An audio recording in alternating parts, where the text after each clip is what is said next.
విజ్ఞానం ఆకాశపు టంచులనే తాకుతున్నా, అంధకార పాతాళాన్నెందుకు దిగజారుడన్నా,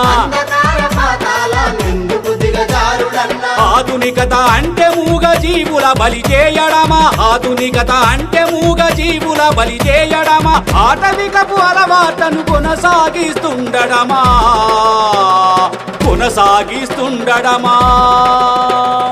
మహాకరుణ యాత్ర, ఇది మహాకరుణ యాత్ర, జీవులపై చైతన్యం కలిగించే యాత్ర.